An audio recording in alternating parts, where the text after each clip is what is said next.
can cleanse this perdition myself!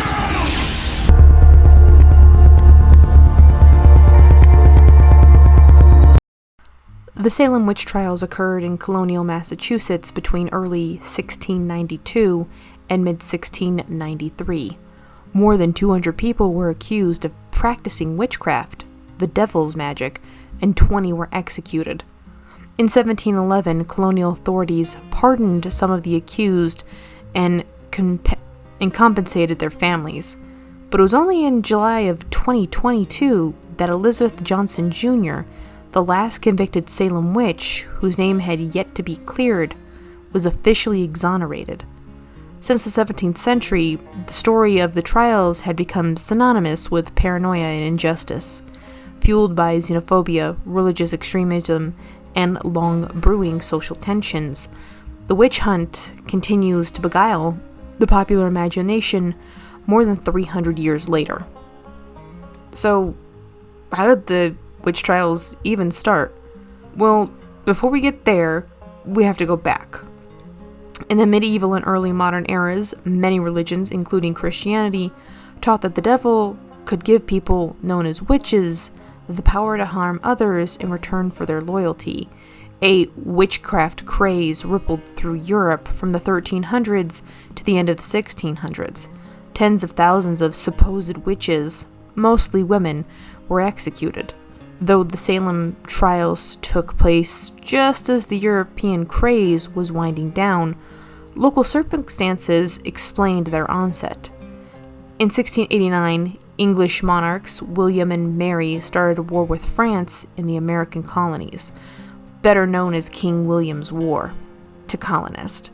The conflict ravaged regions of upstate New York, Nova Scotia, and Quebec, sending refugees into the country of Essex, and specifically Salem Village. In the Massachusetts Bay Colony, Salem Village is now present-day Danvers, Massachusetts. Colonial Salem town became known as Salem. Figure that, right? The displaced people placed a strain on Salem's resources, aggravating the existing rivalry between families with the ties to the wealth of the port of Salem and those who depended on agriculture. Controversies also brewed over the revered Samuel Parish, who became Salem Village's first ordained minister in 1689 and quickly gained a reputation for his rigid ways and greedy nature. The Puritan village believed all quarreling was the work of the devil. Yeah, that makes sense, I guess. We're fighting, it must be because of the devil. No, Susan, it's because you guys can't keep your shit together. In January 1692, Paris's daughter Elizabeth, or Betty, age 9, and a niece, Abigail Williams, age 11, started having fits. They screamed, threw things, uttered peculiar sounds, and contorted themselves into strange positions. A local doctor blamed the supernatural. Yeah, sure, we're putting that doctorate to really good use. Instead of saying maybe they had some underlying health condition, the devil, that's easier. Whatever. Another girl, 12-year-old Anne Putnam Jr., experienced similar episodes. On February 29th, under pressure from the magistrate Jonathan Corwin and John Hawthorne, colonial officials who tried local cases basically came to town, and the girls blamed 3 women for afflicting them. Tituba, a Caribbean woman enslaved by the Parrish family, Sarah Good, a homeless beggar, and Sarah Osborne, an elderly impoverished woman. So, what does any of that have to do with this? Follow me on this. All 3 of these women were brought before the local magistrate and interrogated for several days, starting on March 1st, 1692. Osborne claimed innocence, as did Good, but Tituba confessed. "The devil came to me and bid me serve him." She described elaborate images of black dogs, red cats, yellow birds, and a tall man with white hair who wanted her to sign his book. She admitted that she'd signed the book and claimed there were several other witches looking to destroy the Puritans. With the seeds of paranoia planted, a stream of accusations followed over the next few months.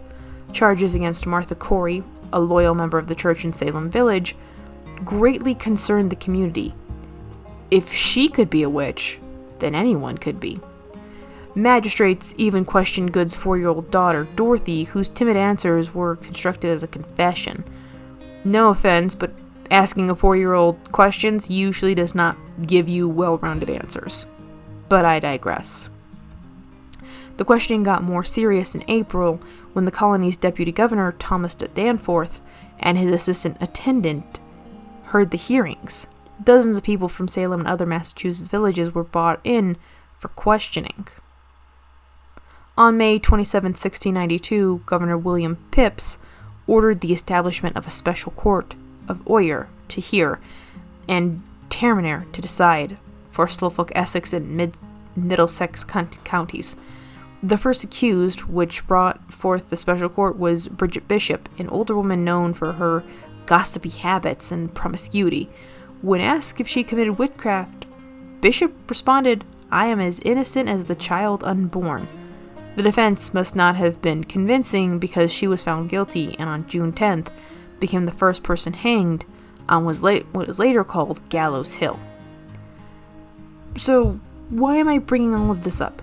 Well, the Owl House at time of this recording basically just got done. It finished airing. And I noticed something. Bellows is an old-timey Puritan from basically Massachusetts, which is why at the beginning of the video, when he says, "I will purge this perdition myself," perdition is an old-timey word. Perdition is what was used in the Salem witch trials. Literally, "We will burn this perdition down," meaning they were going to start getting anybody and everybody that had been accused of witchcraft. In fact, just a few days after the court was established, respected minister Cotton Mather, I don't know how to say his last name, wrote a letter imploring the court not to allow spectral evidence, testimony about dreams and visions, and overall innocuous things. The court largely ignored this request, sentencing the hanging of 5 people in July, 5 more in August, and 8 in September. On October 3rd, following his son Cotton's footsteps, then president of Harvard, N. Crease Mather, which is a stupid name, denounced the use of spectral evidence. It were better than 10 suspected witches should escape than 1 innocent person be condemned. A nice way of saying, if we're going to be taking dreams into consideration, everybody is going to be guilty. We need actual hardcore evidence, which isn't a bad thing.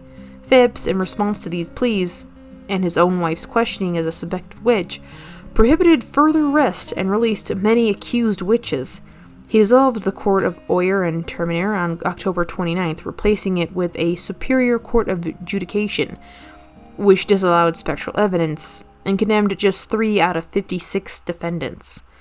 By May 1693, Phips had pardoned all those imprisoned on witchcraft charges, but the damage was already done. 19 men and women had been hanged on Gallows Hill. Giles Corey, Mather's 71-year-old husband, was pressed to death in 1692 with heavy stones after refusing to submit himself to a trial. At least 5 of the accused died in jail. Even animals fell victim to the mass hysteria, with colonists in Andover and Salem Village killing 2 dogs believed to be linked to the devil. So, again, you might be wondering, what does any of this have to do with the Owl House? Well, it's actually amazingly simple. And it's something that has been happening in more modern media as we go on.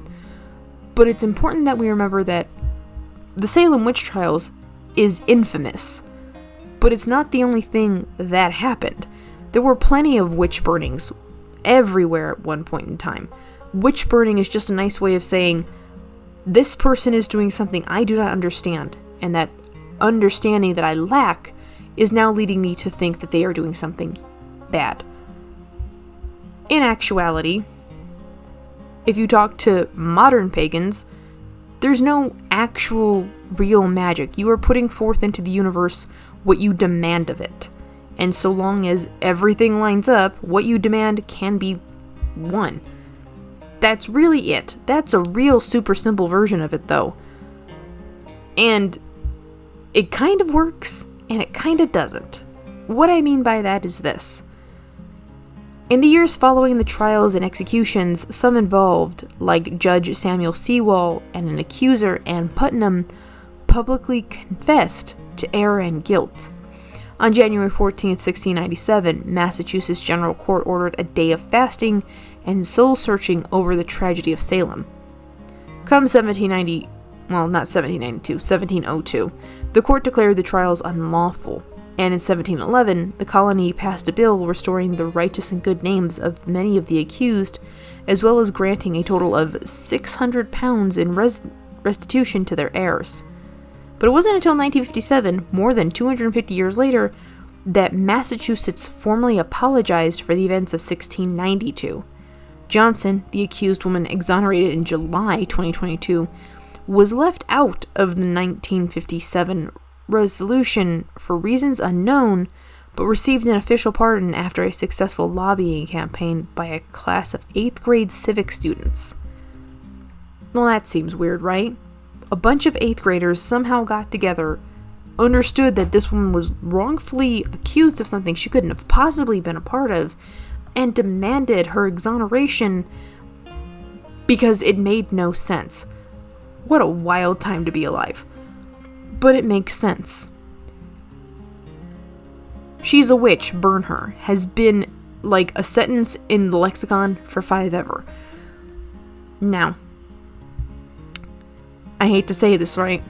And I don't mean to sound like a bitch when I do, but here's the truth, right? The true TLDR of all of this.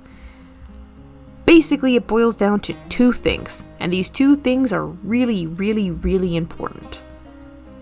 Witchcraft as the modern man knows it, and witchcraft as ancient man know it, are the exact same thing. There's just a difference of opinion, religious control, and the most important thing, information. Like, that's the wildest thing ever when I tell people that. The most important thing that's ever going to come out of your mouth is your information that you have readily available. So why does any of this matter in connection to all of it? Well, that's a really easy one. It's connected to all of it for 2 reasons. Number 1, the modern understanding of magic is wildly divorced from the understanding of magic 300 years ago. 300 years ago, you were considered a witch if you lived out in the woods by yourself, collected a lot of plants, maybe had a weird interest in mushrooms, and generally understood that some plants had medical purposes behind them. You were labeled a witch because you wanted to be super cottagecore. Oh, that sounds really dumb. It is really dumb. No offense, but the Enlightenment, an interpretation of an influential 2-volume history of the Age of Enlightenment by Peter Gay, published between 1966 and 1969, kind of explains the rise of modern paganism.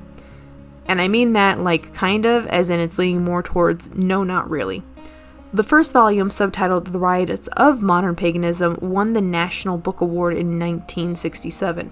The second volume, subtitled The Science of Freedom, was published in 1969. The first volume focuses on foundations of Enlightenment thought, covering the influence of Greek philosophers, pagan belief, and Christian theology.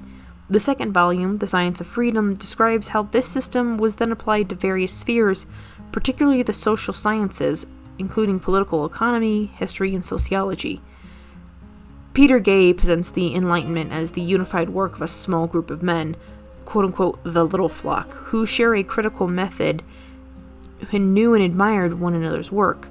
These thinkers are dominated by French figures, including Moustique, Voltaire, Denis Diderot, Jean Le Rond de Lebrun, Anne Robert Jacques Turgot, and the Marquis de Condorcet. Jay also refers to Breton's Jean Locke and David Hume, the Genevieve Jean-Jacques Rousseau, the German-born Immanuel Kant, and the American Benjamin Franklin as like staples of this idea. Gay emphasizes the empirical attitudes of these thinkers and praises their liberal attitudes while completely glossing over the aspects of their belief that undermine his argument, including anti-Semitism and willingness to suppress religious freedoms. Why is that important? This man literally was trying to explain why the rise of modern paganism was happening, and he completely skipped over all the people that he picked for this essay as being, they did good things, asterisk. They were terrible people, actually, in their everyday, non-social political lives. So why is paganism on the rise? Well, in all honesty, as you've seen from the images on screen, humans are fascinated by magic. The idea that you could have cool magical powers that allow you to do anything, that there might be a school of magic that you could go to, that things are not always what they appear, it talks to us. It speaks to us on a level that is far beyond primal. It's a really age-old sentence, right? If you were to show a scientist now true, unadulterated magic, they would not believe you. If you go back to the time of cavemen and you showed them science, they would say you had magic. That is it. What we lack in understanding in one field is an understanding in another. It's why when people say, oh, well, science and magic are the same thing. Kind of, not really. Science and magic are the same story told from two different perspectives. Science is the explanation of how we could get to magic. Magic is the application of actual magical powers. Whether or not that's really a thing is not part of this video, and I honestly really don't care about it. You want to debate about it? Debate about it. But then, why do we debate about it? Well, because when you're little, you think you have magical powers. In your imagination, you are an untouchable godlike being that can just do anything. Really, that's why isekai anime is so popular. The idea that you are a special chosen one, and it's super amazing, and oh my god, you are so special, speaks to people. People want to be the special. Growing up is realizing you're not special. You have cool things that you can do, but you're not the only one that can do them. And it also means it's okay not to be special. You can just be okay. But in a world of magic, where everybody is extraordinary, it really speaks to people. So, why does it speak to people? Like, what is the real issue about it? There is no real issue, if I'm being 100% honest. It's the reason why ghost stories, vampires, werewolves, mummies, the Loch Ness Monster, all of it, every single comic book hero that we've ever had, there's a reason why we are so enamored with it. It is a story that speaks to us on a level we cannot understand and we cannot really put into words.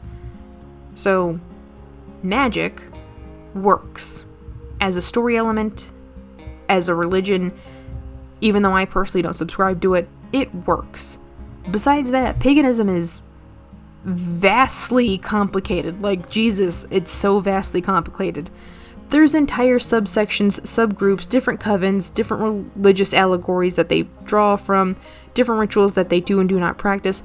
It is a whole entire religion in and of itself, on par with like Catholicism. Catholicism spawned Christianity. It also spawned Puritans. It also spawned Lutherans. It also spawned born-again Christians. It also spawned Lutherans. Do you see what I mean? It spawned a bunch of different things.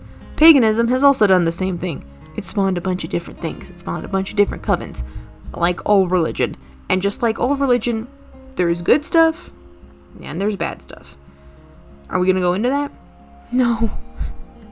I'm not a practicing pagan witch. I can't go into detail on stuff I absolutely barely understand. I had to talk to my friend Jessica, hi Jessica, about stuff, and I didn't understand it. I have 7 pages of all the stuff she told me, and at the end of it I literally wrote, I understand none of this. Here's the real quick basics that I got. Number 1, paganism is a lot about figuring out who you are. Number 2, pagans like to collect a lot of shiny rocks because every rock has an important meaning to them. No, I'm not going to go through the 4 pages of rock meaning. I'm not going to. Something protection rocks, something healing rocks. Number 3, your intent and how you use your quote-unquote magic can come back and haunt you. So if you want to be a dick and you send out a magic spell, it's going to come back to you twice as bad. So don't do that. Number 4, and this is the last little thing I was able to really understand. Some pagans supposedly believe in bloodline quote-unquote stuff. Like, some people just have it in their blood. Which I was like, huh, okay, cool. So, what does that mean as far as, like, writing goes? Well, basically writing a magic system should be one of the easiest things that we could do, but it's not. We somehow always make it so complicated. And I'm gonna talk about the one thing that I've hated talking about my whole life, because I didn't like it. But here we are. Here's that Harry Potter video that I promised I was kind of not really gonna make. Actually, it's not even a Harry Potter video, it's me talking about this aspect of it. Harry Potter has this thing, right, where the Death Eaters, quote-unquote, come from pure-blood families, where it's just a bunch of witches and wizards constantly marrying each other with no outside influence. Cool. Makes sense. And then we're introduced to Muggleborns, which is basically mom and dad are normal. They have no magic. They get a magic baby. Because like 5 ever ago, one person that was normal married a witch or wizard. Cool. Understood. And then we get even more complicated where we have squibs, which are people who are born supposedly to 2 magical parents and they don't have magic. And that is somehow worthy of like mockery, which is why it now confuses me, because I'm like, that makes 0 sense. Wouldn't they just be considered a muggle instead of a squib? Like if they cannot perform magic at all?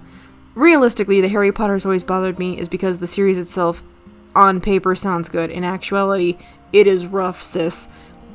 Now, somebody told me, it's like, oh, Hella, you're so hypercritical of Harry Potter, why? I didn't start reading Harry Potter until I was like 15, 16 years old. So, the magic of childhood and all the wonderment that came with it hardcore skipped me. It just did. So I started reading these when, like, I should have been on like book 5 or 6 with everybody else. I started on book 1 at 16, 15 years old. So the magic and like mysticism of it, I couldn't get into. And by the time I played catch up with everybody and everything, it was just, I had more critiques about the series than I had good things to say. If you grew up with it and it holds a special place in your heart, cool. I'm so proud of you. I didn't. But Hella, why did it take you so long to get to these books? Well, I went to a prestigious Catholic school. Believe it or not, until I went to high school, that was my education for a long time. We didn't have those books in the library. We didn't. We had, like, Narnia and shit, right? That was about as extreme fantasy as we were allowed to get. Ugh. And no, I'm not gonna touch the Narnia books. Those are way too deep. It's not happening. But the reason why I say where it's like magic system should be easy to write, as far as like the social political structure of them, people always seem to trip up. You just need to pick one. Is it just all witches and wizards and warlocks and all that other jazz? Cool, stay there. Is it witches, wizards, and warlocks with also just regular people mixed in? Cool, stay there. Please though, pick which one. We can't keep hopping back and forth. You're going to confuse your audience. And what were you saying? Oh, J.K. Rowling did it, I can do it. Maybe. It's hard though. Like, pick a direction and stick in it, sis. Like, stop bopping in and out of lanes. But shouldn't you expand your writing? Isn't that what you always tell us? Yes. Yes, I do. And yes, I have. And yes, I will. Expand your writing. However, as far as making the political system for your magic world, pick one. You gotta pick one. Hella, why did you bring up the Salem witch trials and all of this? Because I think the best book I ever read was one that was based in modern society where witches were just pagans at this point, and they would actually point to the Salem witch trials as one of those. That's kind of the reason why we don't really advertise it, is because some people are still real knee-jerk reaction to actual witches.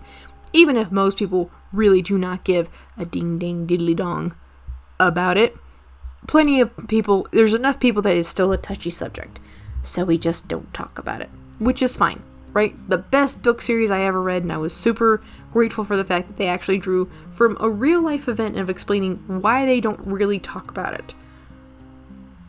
The actual reason, because I asked Jessica, why don't most pagans talk about like their stuff? She goes, outside of TikTok and like being in that sphere, you don't talk to normies about it because it's a weird talk for them, because you don't know what religion they're coming from, what their personal hang-ups are about it, all that other stuff. Which, yeah, that's true. That's very true. But as far as writing one goes, my guys, we can cheat. We can cheat so hard. And we should. Cheat. Cheat like our forefathers wanted us to cheat. Cheat and lie about your world. Realistically, it's amazing. And here's an even better example, right? Because I don't remember the name of this book series, and it's been bothering me, but I've also been procrastinating on this video for 6 weeks, so we gotta pick up the pace. Why is The Owl House so good? Because Dana Terrace literally said, Luce the human read a basic book about the good witch Azura, which is all just magic and everything, and then she suddenly magically gets isekai'd into this Boiling Isles wizard witch world, and she's super stoked to be there. And because she thinks she knows so much based off of her book, it takes her a minute to realize, no, you really don't actually. So by the end of the series, she comes into her own as the good witch Luce, which is infinitely more amazing, because it is a well-rounded story based in the fact of, yeah, if anybody was in the middle of reading Harry Potter and they got magicked into a world like this, they'd be exactly like Luce, where they would think they know so much because of the book, and then when reality would smack them real hard, it might be just a little bit weird for them to come to grips with. You really don't know anything, and that's okay. I think it's also the reason why the ending of The Owl House works compared to all the other stuff that's been on Scream. Like the Harry Potter series, it didn't have a good ending. Nobody liked the ending. The Winx saga on Netflix, that was wild. I have never seen the Winx Club, so I have no basis for the original, but I could not, for the life of me, get into this series because it reminded me of Pretty Little Liars, and I was just super duper over it, so I couldn't hack it. And then The Owl House was amazing, and I loved it. But Hella, why are we talking about this? Because it's important that we talk about it, and I feel like a lot of people don't want to talk about things that make them uncomfortable. And I hate to break this to you, but most of those women that they accused of being witches were old women, were poor women, were women who were in the middle of grieving their death of their husband, who were single mothers because their husband had just left. Why? Why were those the women that these girls pointed to and snitched on? Because it was easy.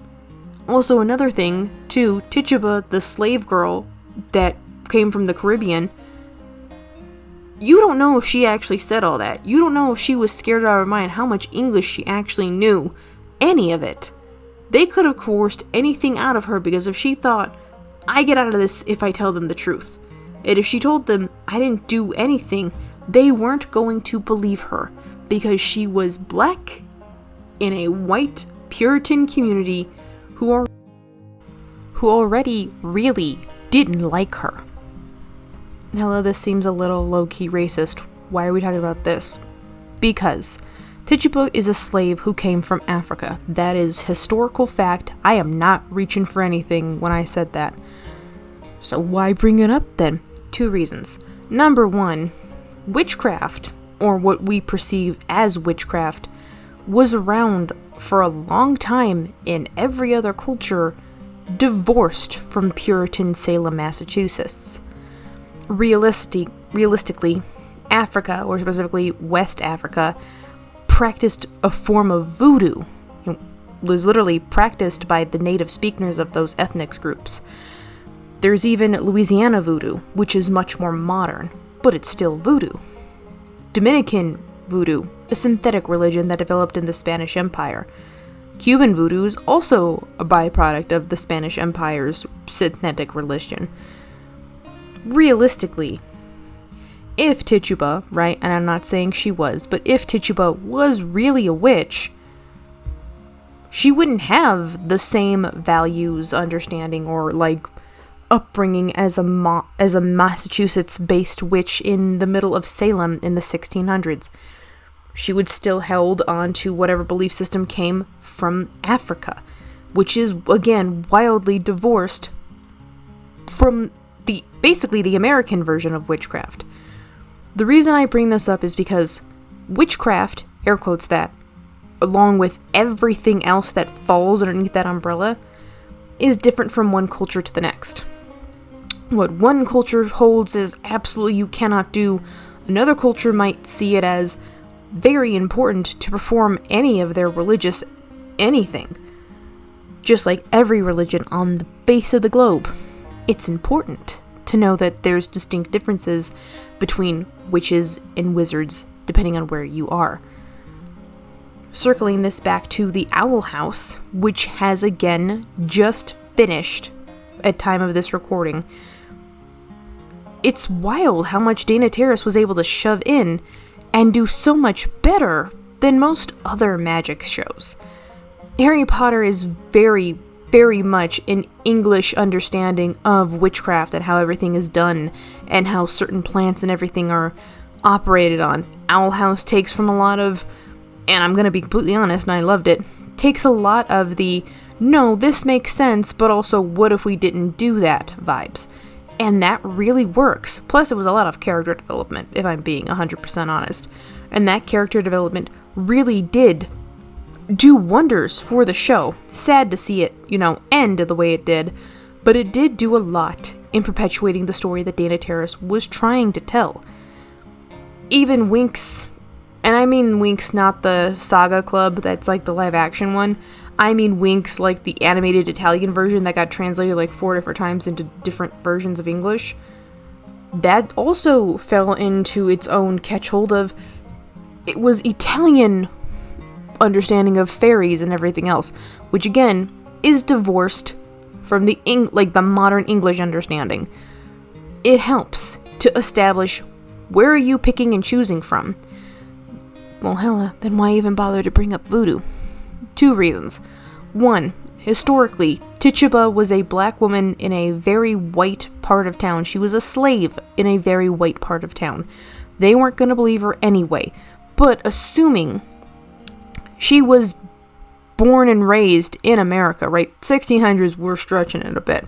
But let's go with that, right? If Tituba was born and raised in America, even if her, mother was a practicing voodoo priestess, she wouldn't really have had a chance to practice that because she would have been raised with the Puritans. Do you see what I mean? We are getting into parts and aspects of a history that is so wildly inconsistent, it actually boggles the mind, and it hurts to think about. If you really want to deep dive into this rabbit hole, go ahead. It took me forever to deep dive as far as I did, and I had to stop because I could feel myself constantly getting a headache. I couldn't hack it anymore. I just couldn't.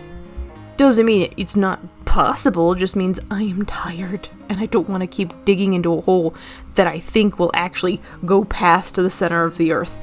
Just let it die. Leave it be. Why then, Hella, would you make a video, and why is it this long if you don't really want to talk about it? 2 reasons. Number 1, I want to talk about subjects now and really get into the meat of them. So here we are. We're getting the meat of it. Number 2, I think you guys are smart. So I feel like I shouldn't have to handhold you through every single instance of me going through it. That's really it. So here's the TLDR. If you're gonna write your magic system, you can in fact do it. However, this is the asterisk that goes with this. However, you need to pick what is your magic system based off of. Is it based off of strictly American understandings and European understandings? Is it strictly based off of a culture that you maybe didn't know about and you're just researching really hard? For the record too, tangent on this, there was a woman who wrote a book completely in African culture that she was technically a part of, but because of the colonialism that happened in Africa as a whole, right? A lot of the culture was erased. The stories had managed to survive, but the context of the stories and the reason behind them had been lost. You would think, oh, that's really terrible. It was. She used it to her advantage, though. She realized that because of the lack of background for these stories, she could essentially write her own mythos about it, and it would still be considered gospel because the original storytellers had long since passed. So she could, in fact, impose anything she wanted on it, and so long as it made sense, it worked. It was really well done and really good. No, I'm being serious. That's really well done. I'll leave a link to that book in the description if anybody cares to read it. It was really wild. But that's what I'm talking about. Dana Terrace is a white woman. She didn't have to make Luz a Hispanic girl who was just into weird stuff and read that universe's version of Harry Potter and was super enthused about it. She didn't have to make her bi. She didn't have to decide, no, she grows up. She has her moments of being a fucking nerd, but it's okay. Dana Terrace decided, no, this is what we're doing, and that's how we're gonna do it. Winx Club, again, the cartoon, not what's on the screen, assuming it is on screen, is completely different. It's an Italian-based show. It's Italian-based fairies. I watched it and I giggled like a madwoman because I was like, huh, okay, not my jam. I can't get into it. I really got into the Owl House because it was so fun. It was so good. I couldn't not watch it. Also, I just really like the art, right? I'm gonna out myself. I'm a sucker for really good art, so that's the reason why sometimes we do it. But again, that is neither here nor there. So yeah, if you're gonna write your magic system, you need to pick an option. If it's based off of some type of old, horrible, historical thing a la the Salem witch trials, cool. You have a lot to work with. Even though the Salem witch trials, in theory, didn't even really last that long. The terror of the witch trials has extended far beyond the actual event because of how scary it was. It was a time of such extreme paranoia that people would look at each other and wonder if this person really was a witch. People they'd known their whole lives were now suddenly being called into question. And that's the actual scary part. How quickly paranoia can grab hold of people and just infect everything around it. It's not unheard of. Hell, it's the reason why the Red Scare, when all of a sudden McCarthy was really high up on his horse about the communist, and then when the communist thing really didn't pander out, all of a sudden it went from the communist to gay people, the Lavender Scare. Realistically, paranoia shifts. If one thing isn't panning out, they will about-face real fast, and I mean they as in who's ever pushing this paranoia. They'll about-face real fast and snag anybody they can into the, well, it's your fault problem. Realistically, that's insidious, but it works. It's the best kind of political move. Paranoia. People will start to imagine things all on their own because it's easier. And you might be thinking, that doesn't sound right. People have been doing this for forever. It's the reason why sometimes on really dark, stormy nights, your eyes will play tricks on you, and you'll see things in the shadows that your higher functioning brain knows for a fact aren't even there. But you're going to keep thinking about it is because your eyes are seeing one thing, and human beings are a very sight-based creature. If we can see it, in theory, it must be real. It's the reason why ghosts sometimes don't really click for people, is because if they don't see what's on the screen, then they don't see what's on the screen. But I'm gonna get off my horse about this because I feel I've made my point on it. Now we're gonna get to the part of the video that I've been wanting to get to for a minute. Now it's time to talk about the Owl House. Blah, blah, blah. So, really quick. Number one, I was right. I said in my last video, Luce is going to have to play this with the collector of, he's a kid. He probably didn't get a chance to be a kid. So everything he does has to be viewed from a lens of a kid who wasn't even parented correctly. And I called it too, right? Number two, Dana Terrace told us how the show is going to end in literally the first episode. Now eat this, sucker. My only weakness. Dying. Legitimately, she straight up told you this is how it's going to end, my guys. Like, we ain't even got time to pretend to do this. But still, I love that line, like, so much. I know it's divorced from this, but I love the line of, eat this, sucker, because I'm like, this is such a 15, 14-year-old saying. I don't even know what to do with it, but I giggled like a madwoman. I talked about this too with another person, and they were like, I don't know, it seems a little too easy that she was able to get rid of Belos, and all I could think of was, no! The entire third season, actually the end of season 2 leading up into the third season, basically was telling you Belos had been dying for a while. He had finally run out of all of his gotcha, get rich quick schemes and all of that. He was dying. His time was up a long time ago, and now in this version, it was up now. His Day of Unity bullhonky plot meant nothing, because in his mind, if I get back to the human world, I'll be fine, I'll be able to take with me all I know, we'll continue fighting the witches, blah blah blah. He got to the human world, and he realized really fast, humans do not have magic. The magic that was keeping you alive in the Boiling Isles doesn't exist in the human world, so you're going to age very quickly. And he did. It's the reason why Luz is an amazing protagonist. She didn't... I hate to say it like this. She didn't kill Belos. She landed the killing blow, but when it was time for the final nail in the coffin, she backed away and let the people who actually live on the Boiling Isles deal that blow, because she really hadn't made up her mind quite yet at that point of if she was going to stay or not.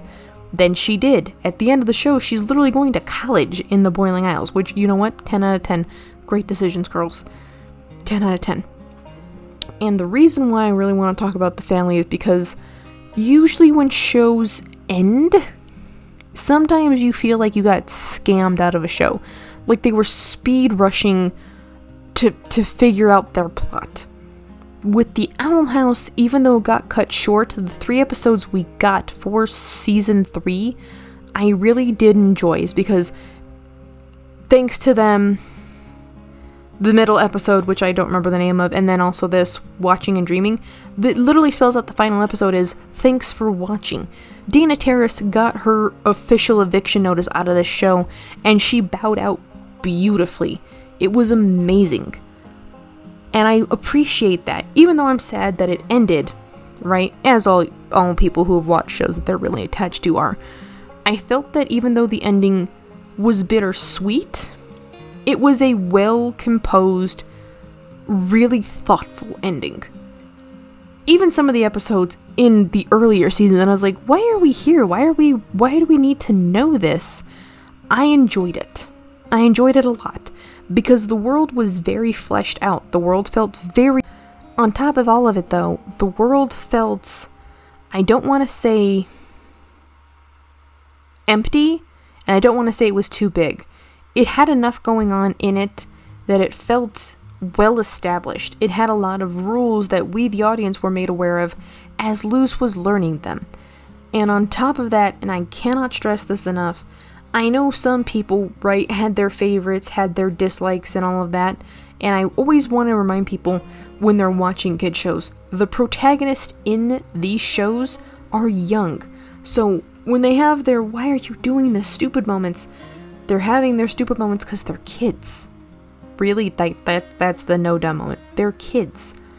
The fact that Luz is just a fun little mischievous ADHD nerd with, like, too much bravado is even better. Also, while we're on the subject of why she's a nerd, her father left for her basically this world's version of Harry Potter, these Azura books, after his passing, and she latched onto them as a source of comfort. You can tell that when you get to her little diary entries in the 2nd episode.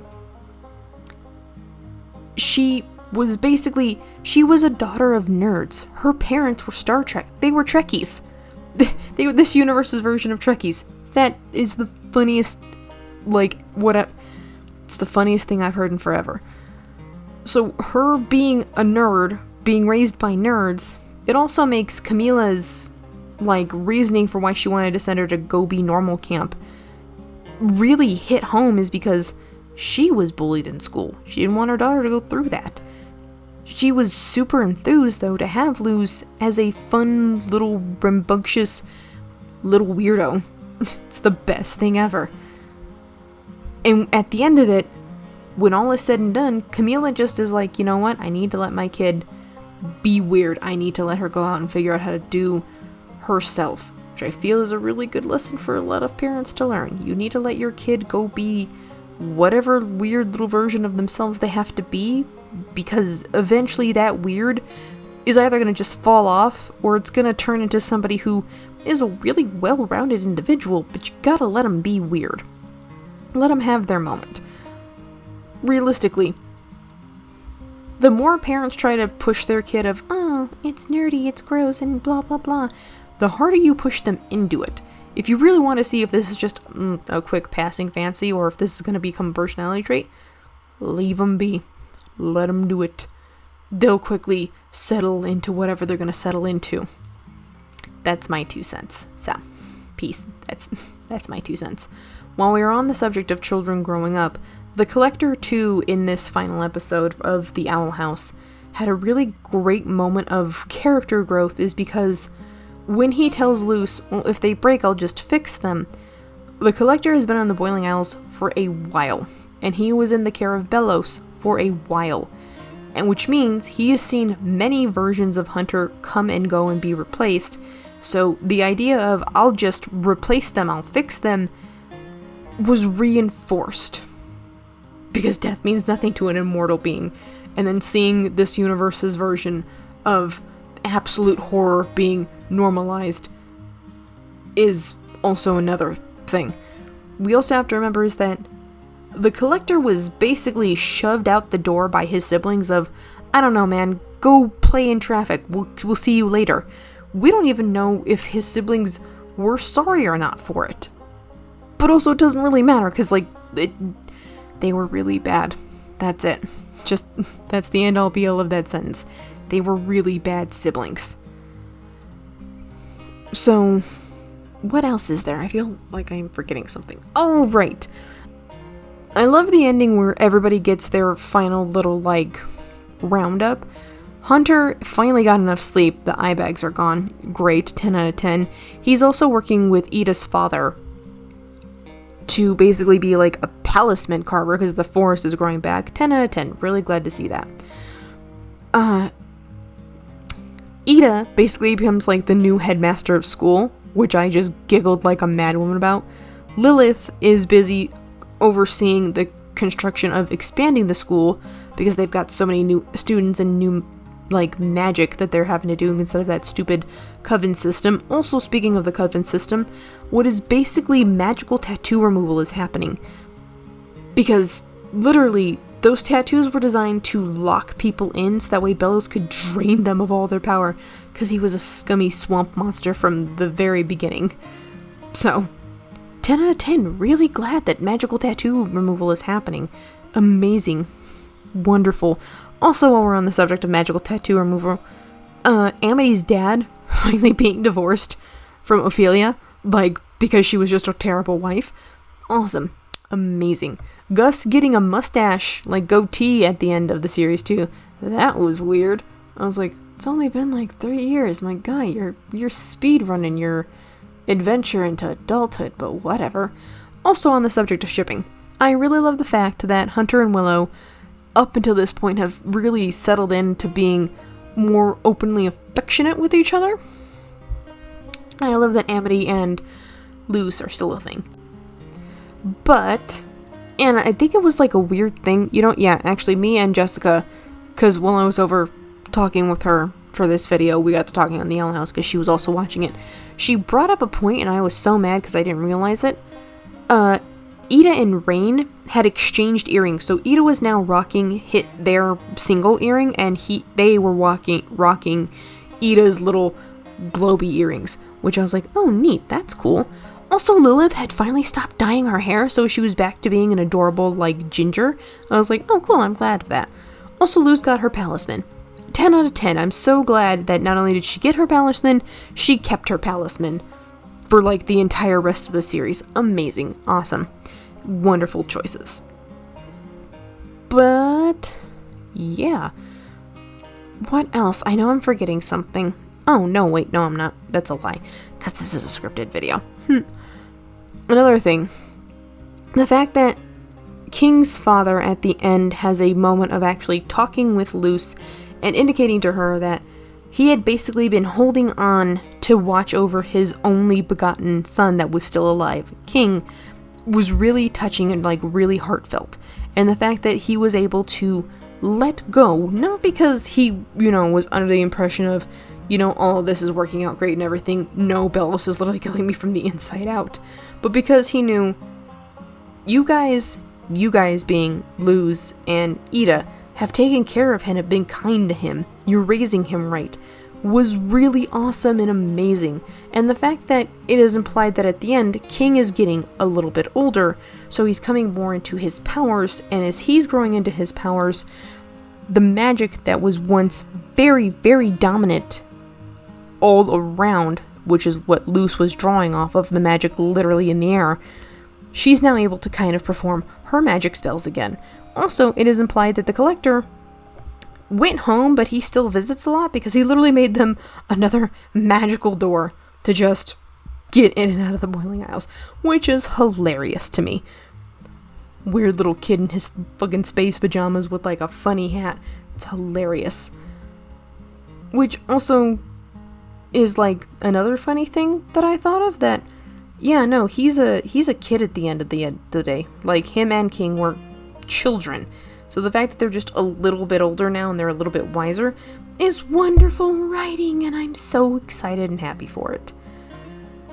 I love the fact that Ida and Lilith finally got around to being sisters again. Like, also really good. 10 out of 10. Great stuff. But what I really want to hammer in home is I am so glad that Bellos, or Philip, whatever you want to call him, finally got the biggest middle finger he could have ever needed, because, like, dude, you had gone past the moral event horizon several, seasons ago. Like, it's wild and wonky, but I'm really glad that Dana really hammered it home of, no, his delusion of grandeur was literally so big, even in his dying moments, he wasn't sorry. He was still trying to be a scummy sneak, because that's all he was. And the fact that it was heavily implied throughout the series of, no, he killed his brother, Hunter is the replacement, and then in, season 3,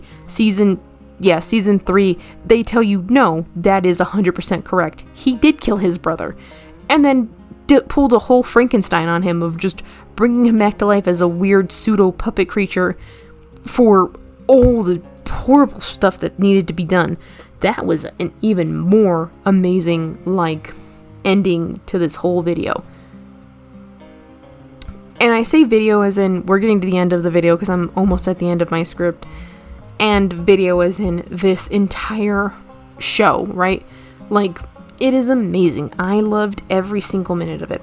There were no real slow episodes. It felt a little bit of a pacing issue in some episodes because they seem to drag on for a little bit, but nothing so egregiously bad that I would ever rank this, poorly. Out of a scale of 10, I'd rank this at an 8.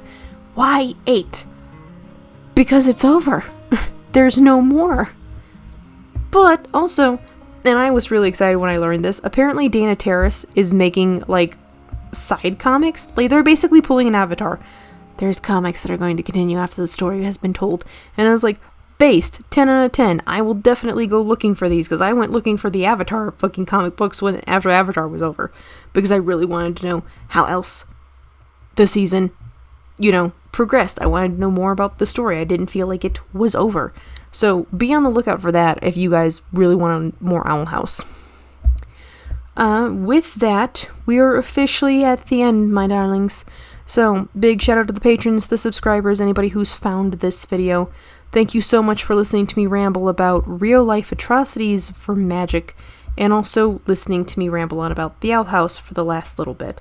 I hope all of you have an amazing rest of your day, your weekend, your night, and I hope that you guys have a wonderful little bit of magic in yourselves too.